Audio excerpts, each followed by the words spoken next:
Hey everybody! Today I'm going to review Star Wars Episode 8, The Last Jedi. We are now entering the second installment of the Star Wars sequel trilogy. As much as I love and admire the original Star Wars trilogy and even the prequel trilogy, as well as Rogue One from last year, The Force Awakens for me is the best Star Wars movie I had ever seen. With The Force Awakens and Rogue One both made more than $1 billion at the worldwide box office, I feel so happy that Disney brought back the memories of one of my favorite franchises of all time. So I am super excited to see this new Star Wars movie, while at the same time hoping that this Star Wars movie does not repeat The Empire Strikes Back.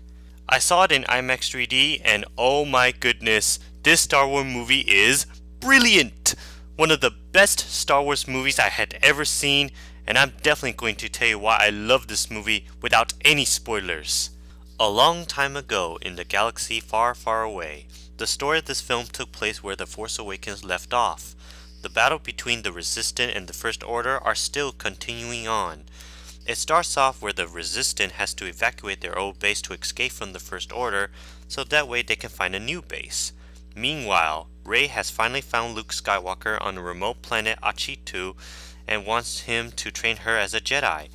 Luke Skywalker refused at first, but after learning that what happened to Han Solo from The Force Awakens, he finally decided to give Rey the Jedi training.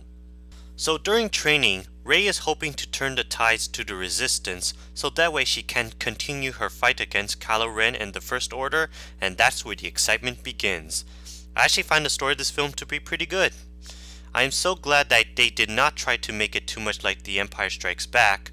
Plus there are funny moments, exciting moments, surprising moments, and also sad emotional moments as well. The special effects in this film are still very impressive. I can obviously tell that some of those alien creatures including porgs and those crystal foxes are used in both CGI and practical.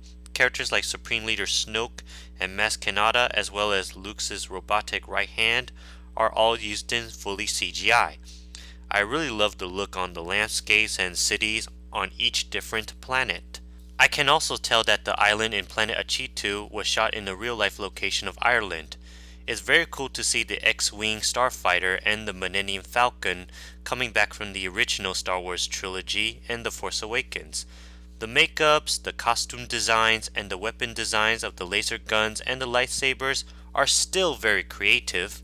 The action scenes in this film are so mind-blowing and amazed to watch. I had a wonderful blast seeing the battle in space, the chase scenes, the lightsaber fight scenes, Finn fighting Captain Phasma, and the part where Rey used the Force. Now for the acting, directing, and music. Returning from The Force Awakens is Rey played by Daisy Ridley, Finn played by John Boyega, Poe Dameron played by Oscar Isaac, and BB-8. I have to say, they all still did a brilliant job playing those characters respectively. Rey of course is a Force-sensitive scavenger who joins the Resistance to find Luke Skywalker. Now in this film, she is trained by Luke to learn how to use the Force and become a Jedi. Finn is a former stormtrooper that decided to join the Resistance to fight against the First Order. Poe Dameron is the high-ranking X-Fighter pilot in the Resistance that is good at driving the X-Wing starfighter, commands his team to follow his orders, and shoot laser guns at his enemies of the First Order. BB-8 of course is that little droid that is a close friend of Poe Dameron and always wanted to help the Resistance. Also coming back is Luke Skywalker played by Mark Hamill, General Leia played by Carrie Fisher, Chewbacca now played by that basketball player from Finland, C-3PO played by Anthony Daniels, and R2-D2 now played by Jimmy V. All did a super great job. Luke Skywalker in this film is a Jedi Master that was exiled on planet Achitu and trained Rey to be a Jedi. General Leia is Luke Skywalker's twin sister who used to be a princess but now becomes a general of the Resistance to lead the armies against the First Order. Chewbacca is a Wookiee that was close friend of Han Solo and in this film joins Rey and R2-D2 on the journey to find Luke Skywalker. C-3PO is a humanoid droid that now served General Leia. R2-D2 is that astromech droid that was also with Rey and Chewbacca on planet Achitu where Luke Skywalker lives now. I felt that Jimmy V is a good replacement for Kenny Baker since Kenny Baker, who originally played R2-D2, had passed away last year. R2-D2 may have been played by a different actor, but he is still the R2-D2 that we all know and love. However, like in The Force Awakens, C-3PO and R2-D2 didn't really do too much in this film. Maz Kanata, played by Lupita Nyong'o, was only in this film for a short time, but I hope we should see her more in Episode 9. We are introduced to new characters like Rose, played by Kelly Marie Tran, Vice Admiral Hodu, played by Laura Dern, who is best known as Dr. Adley Sadler in Jurassic Park, DJ, played by Benicio del Toro, and the Porgs. Rose is one of the members of the Resistance, and there's even chemistry between her and Finn when they're on a mission in a casino.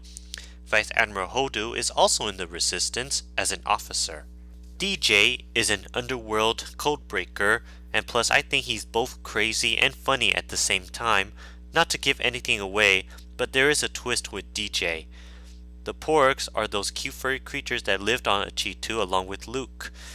Also appearing in this film is Lieutenant Con Nix, played by Billie Lourd, the daughter of Carrie Fisher, who was in the TV show American Horror Story. I was surprised to see that she kind of had a bigger role in this film because her role in The Force Awakens was just minor.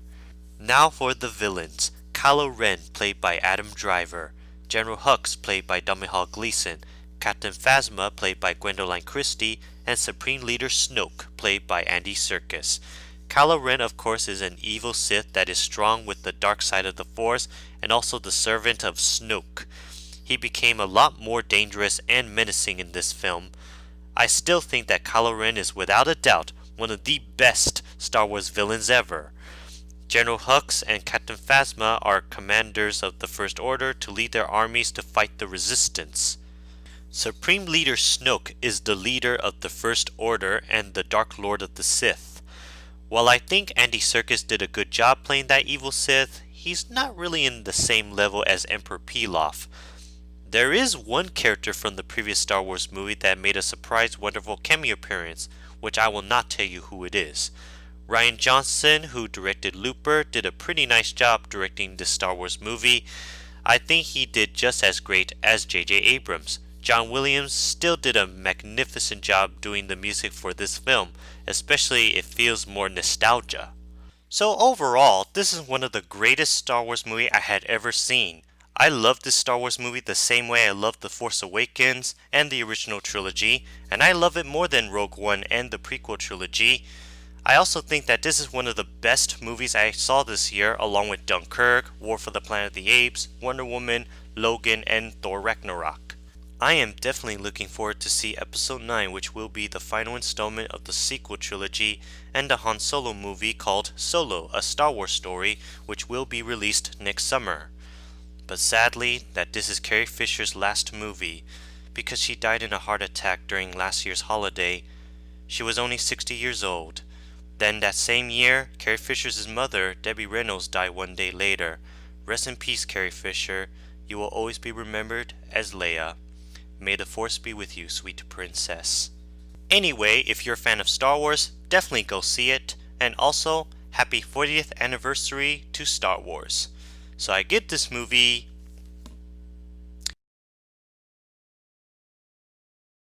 5 out of 5 nuclear bombs.